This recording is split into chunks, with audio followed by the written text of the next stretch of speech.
Welcome to R&R Across America. Join me, Rich, and my daughter Rose on our motorcycle adventure. Before I get exposed for insinuating this was my creation, I have to give credit where credit is due. I found someone named PMan71 on the VTX forum who had made an under-the-fender hitch for a Honda VTX. I pulled extensively from his ideas and pictures. I did some of my own additions in an effort to strengthen the hitch, but it's P-Man that deserves all the credit. In order to get the ball rolling, first the rear fender and the seat had to be removed from Lucille. I made a cardboard mock-up to take to the fabricator and to work out some fitting issues. It's upside down on the workbench right now, so I'll flip the photo so it's oriented like it will be on the motorcycle. Here we see the grab bar, number 1, then the hitch receiver frame mock-up, number 2, and finally the hitch itself, number 3. Here are the 3 parts assembled. I'll flip this photo too. My hopes are that this will help the fabricator better understand what it is I'm trying to build. I found Family Fab in Swivel, Tennessee to fabricate and weld the hitch. Here's a plasma cutter cutting the end that the receiver will weld to. This is a side piece that will weld to the grab bar and extend downward toward the bottom of the rear fender. Now Adam is welding a piece that we saw on the plasma cutter and the piece that he was grinding. He added some gussets to strengthen the down tube since it extends so far. You'll see that better in a minute. And this is the hitch, upside down. He added the arch reinforcement, which I appreciate. After a year and a half of development and trying to find a competent fabricator to build the hitch for my Honda VTX 1800, I finally found Adam and Jennifer from Family Fab Fabrication and Welding in Shelbyville, Tennessee. Friendly people, so accommodating, great attitude, professional work, fantastic job, super reasonable pricing.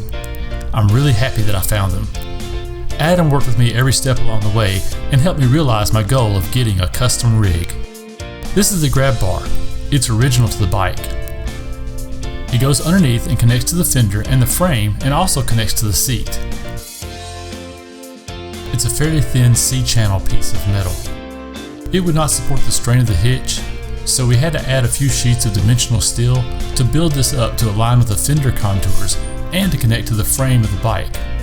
We have direct contact and tie into the frame up to right about here. From here out to the end of the hitch, it's just a long hang of steel.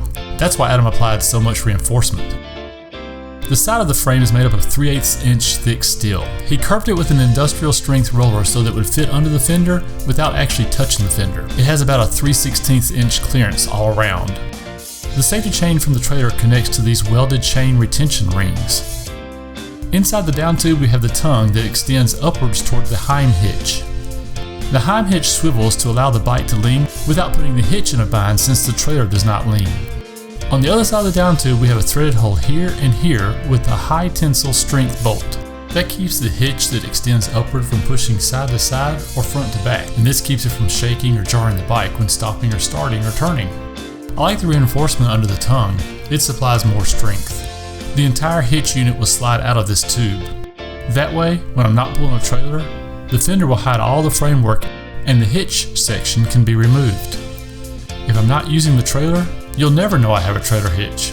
The hitch frame will now need to be sanded, primed, and painted, and I'm going to add some undercoating to protect it from rust and road debris that kicks up inside the fender. Now the VTX is ready to pull my little trailer for the trip.